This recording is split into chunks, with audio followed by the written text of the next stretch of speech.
Hello everyone, it's a pleasure to be back. Richard likes history, Homo complexus, whatever the future name of the podcast, we're back. And today we are going to discuss a very relevant topic for today's society since this new controversial Odyssey movie is coming out soon, the Bronze Age. And we're going to do a little sweep across all parts of the globe for the Bronze Age, because far too often, in my opinion, when we think Bronze Age, we think only of one tiny little part of the globe, which is the Fertile Crescent and ancient Greece.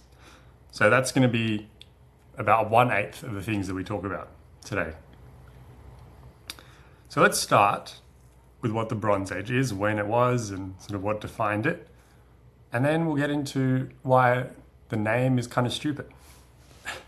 So, Bronze Age traditionally is thought to be about 3,300 to 1,200 BCE.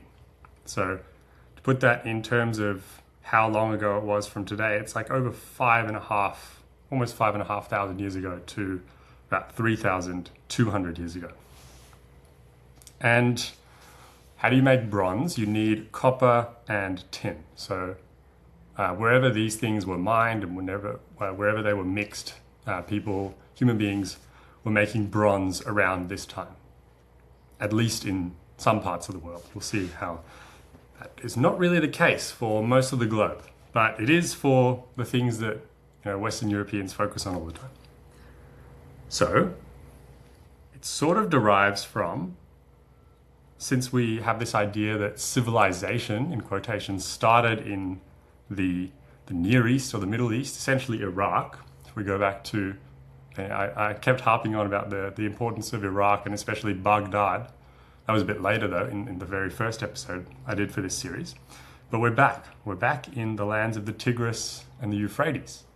The lands that the Bible say are where Adam and Eve and the snake playing around in the Garden of Eden. And around about 5,500 to 3,200 years ago, in this area, those rivers were still flowing there, and we had these people there called the Sumerians, the Babylonians, the Assyrians. Ancient Egypt was part of that world, even though it was a bit further east, but the trade networks extended across the entire eastern Mediterranean.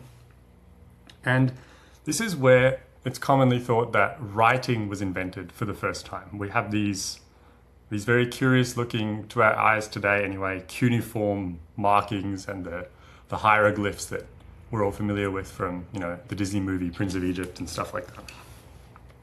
So that's Near East, Middle East. We also have cities at this time that are in late Bronze Age, like Uruk and Ur, which is, again, if we go to biblical tradition, where it is said that Abraham is from. Now let's go to Europe. Europe was a little bit backwards in this time, would you believe? And the Bronze Age, people were still using bronze in Europe until the year 600 or so BCE, before the Common Era, which is a lot later than most other places in the world. By this time, we're already using iron, but not most of Europe. And, as we said, Bronze Age, we think the Odyssey, we think the Spartans, the Persians, the heroes of ancient Greece. The whole term ancient Greece is also a bit stupid, actually, because Greece as a concept was far from existing back then. It was essentially just a mixture of city-states. If we think of, I like putting everything into Game of Thrones comparisons, think of the free cities in Game of Thrones. You have Westeros, which is just, a pretty good representation of like feudal England. Again, this is not so relevant for what we're talking about now because England at this point is still using bronze. There's no iron, and there's almost nothing that we would call civilized, whatever that means. There's no highly planned cities and so forth. It's just people making the best with what they've got. But yeah, stop thinking of ancient Greece as this uniform thing. It's just if you've ever been to the Aegean, it's a bunch of islands in an ocean that you can sail around. You don't need amazing navigation to sail around because a lot of the islands are quite close together.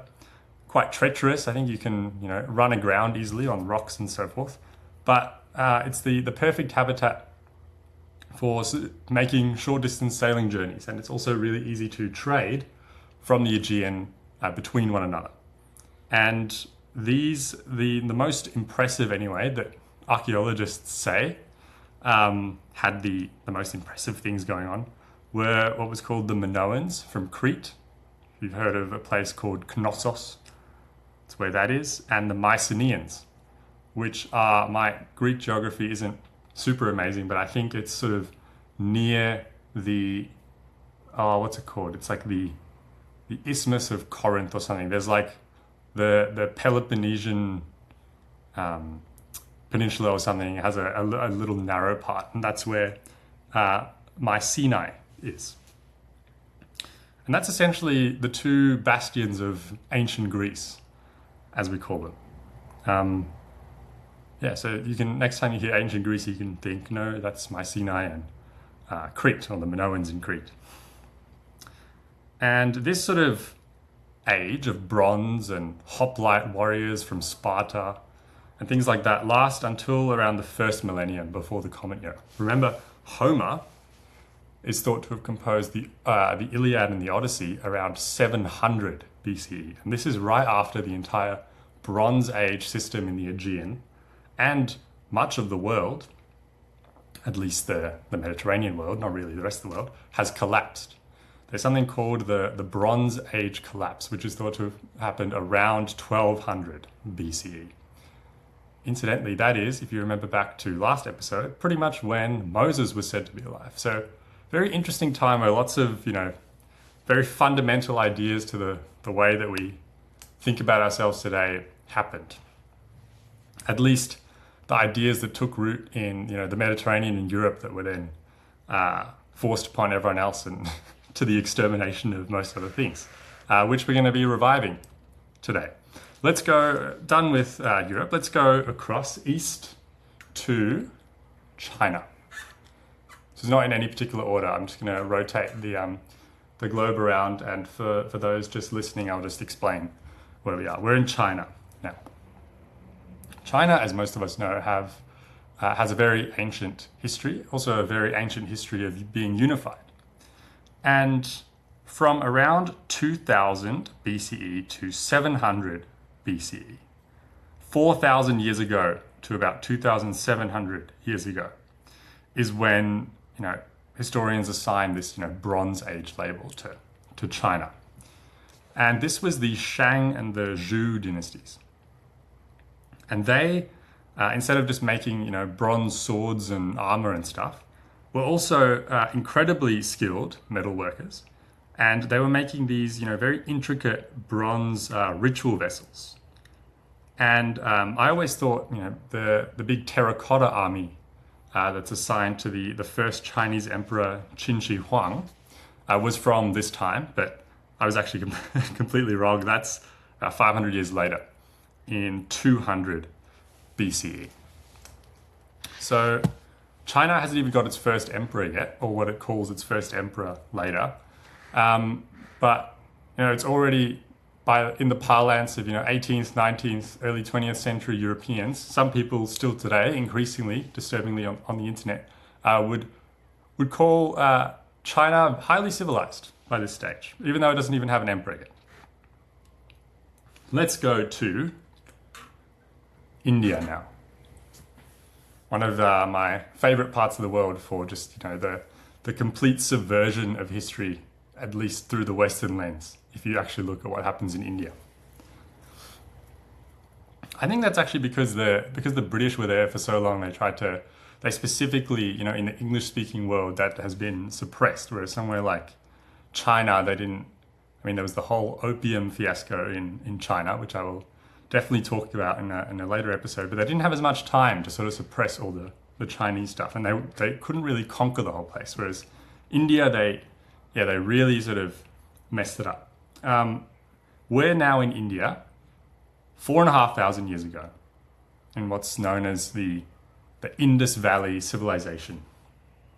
Whatever these labels mean, where we say, civilization in one place as if it doesn't, as if it exists, on its own little planet in outer space and isn't connected to other places in the world. As we mentioned at the start of last episode, this Indus Valley civilization was already trading across the Arabian Sea, across the sea. A significantly more lengthy and impressive sea voyage than anything in the Aegean, mind you. And they have what's called the Indus Valley civilization. Harappa civilization is another name. And this is in modern day Pakistan, right? The Indus River flows essentially its entire length through Pakistan, which today gets a pretty bad rap because Americans gave it a bad rap because Osama bin Laden went and hid there. Aside for the reasons he may have done that and the reasons where he might have ended up there. But again, if we look through this, rising far right lens of civilized and uncivilized that's on the internet today, these people, if they went by their own logic, would look at Pakistan 4,500 years ago and think, highly civilized.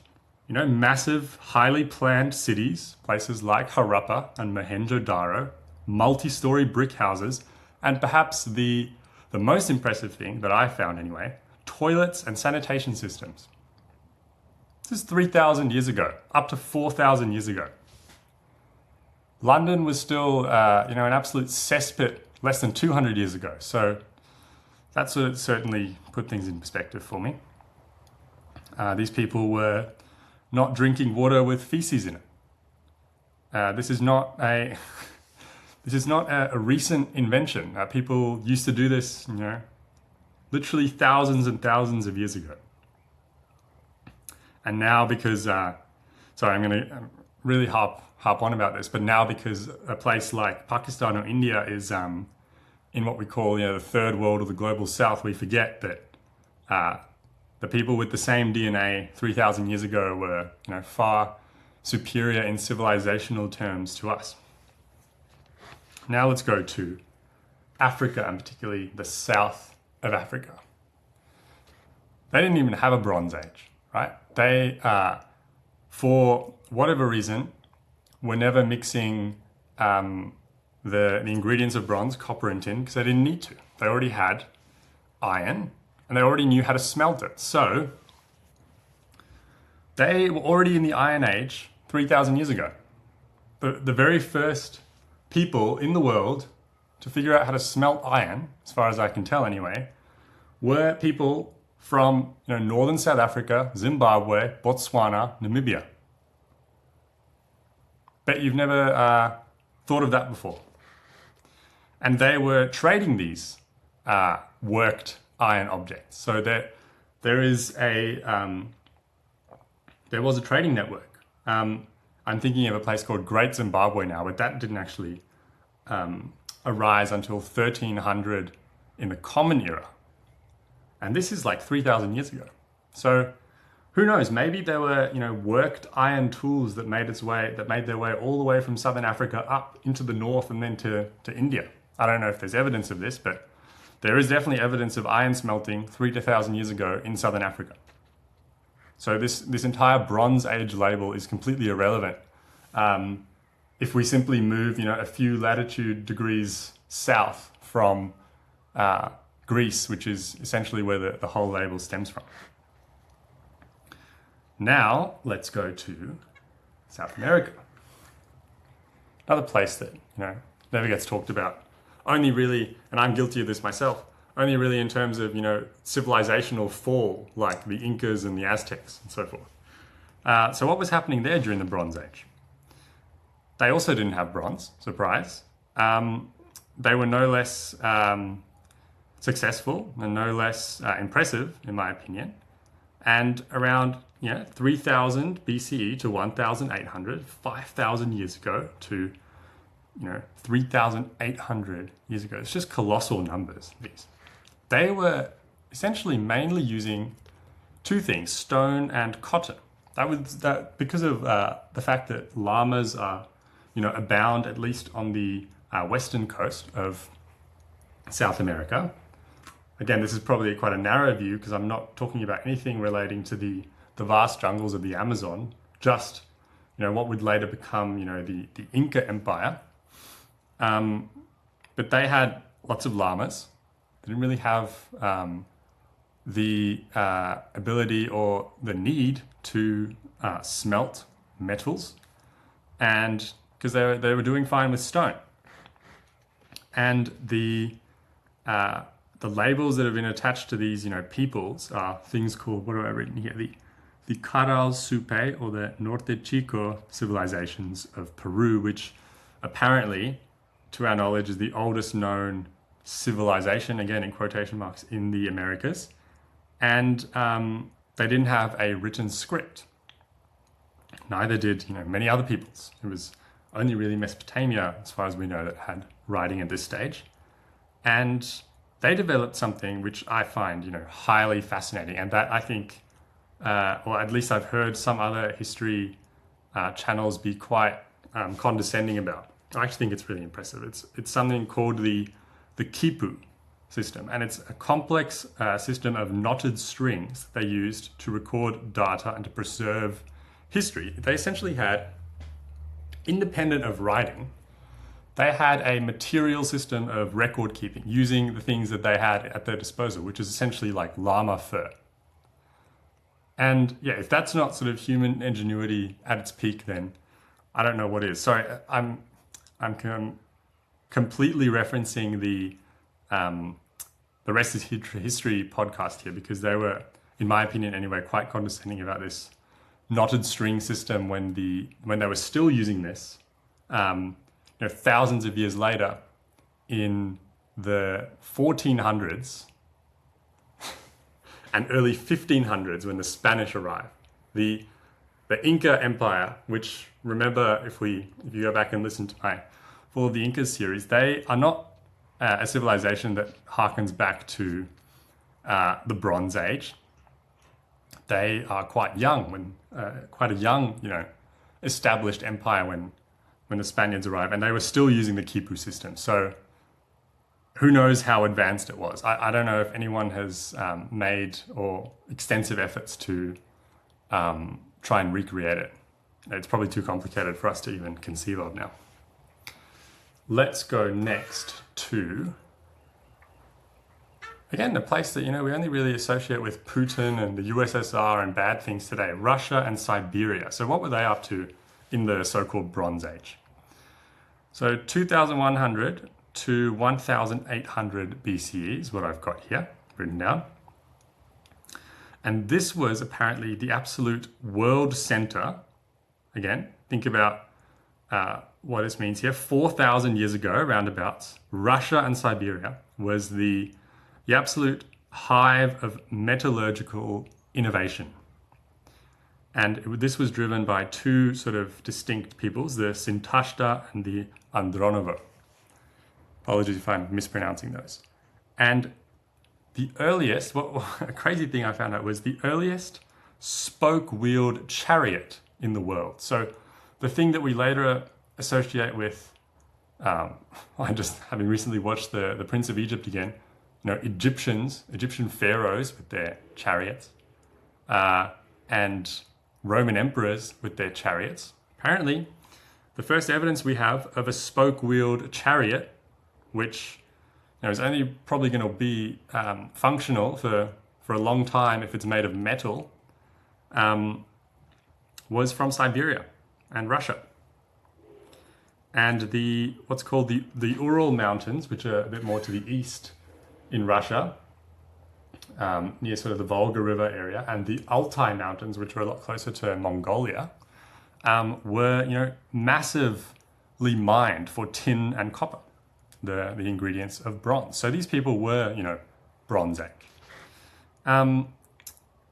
I have to come back and do another episode just on the Altai Mountains, because if you've ever been to Turkey and ever heard of the Ottoman Empire and thought about them and find them interesting, the Altai Mountains are where all Turkic-speaking people are from. So the Ottomans owe their lineage, at least in DNA terms anyway, to the same people who were making these chariots 4,000 years ago. Don't think many people know that. I don't know if it's heavily advertised in Turkey even at the moment, that the Turks are originally from essentially Siberia, near modern-day Mongolia. Let's go next to Australia. Now, as luckily most Australians know today, at least people who've come here in the last 300 years, Australia has been inhabited for about 80,000 years, continuously. And they also didn't have a Bronze Age. The whole, attitude of trying to assign a label to a specific point in time 4,000 years ago that's only relevant for the Middle East to Australia is kind of dumb, especially if there had been 76,000 or more years before that. But let's, for the sake of argument, look at what was happening around 4,000 years ago, 3 to 5,000, whatever, years ago, Bronze Age times in Australia. So there was some characteristic changes, apparently. Something called the small tool transition. I'm sure they can come up with a better name for that soon. Where something called highly sophisticated stone microliths, which are these small razor-sharp stone blades, were being produced. Now, I'm not an archaeological expert or anything, but I wonder if this is what modern archaeologists are often looking for before big companies do mining projects and stuff in Australia, where they look for areas where small stone blades are found. I think it might be the same thing. And around about this time is also when we find highly complex aquaculture in Australia. So I really want to visit this place. It's about a 4-hour drive from where I am in Melbourne today, which is quite close in Australian terms. Something called the Budge Bin Eel Farms. And these are actually in this big, lake of volcanic rock. And local First Nations people who had tens of thousands of years of history there were absolute experts at farming eels in these lakes and eating them. They had very abundant food supply. Let's go next to the big black box in history again. Pasifika, the Pacific Ocean, and the peoples who have lived there for, also multiple thousands of years in some cases. So, as something that would surprise no one, again, the Bronze Age label is kind of meaningless in the Pasifika context because they didn't have metal in these tiny little coral islands, volcanic islands, that were, thousands of kilometers apart that people were already navigating 5,000 years ago. And they were absolute seafaring masters. Something that, has been labeled essentially by white people as the Austronesian expansion, or the Lapita culture, is dated to around 3000 BCE, which is 5,000 years ago. Astonishing number. And these people, I would actually be quite interested to hear what, if we can come up with a better name for Austronesian. Maybe the descendants of these people are fine with that name. I'm not sure. But just thought I'd mention it. Austronesian sounds like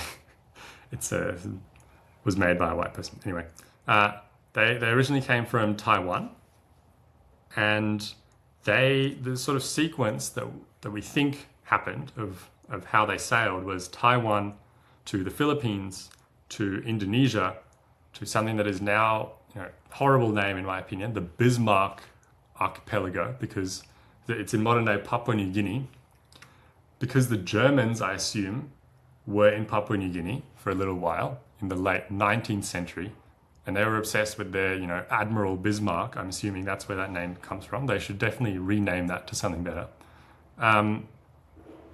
They were already in these islands. I'm not going to call them the Bismarck Islands because it's just an abomination. Around 1500 BCE, 3,500 years ago. And that's just to give you some perspective. So people were already sailing from Taiwan as far away as Papua New Guinea, and then further, east or further into the Pacific 3,500 years ago.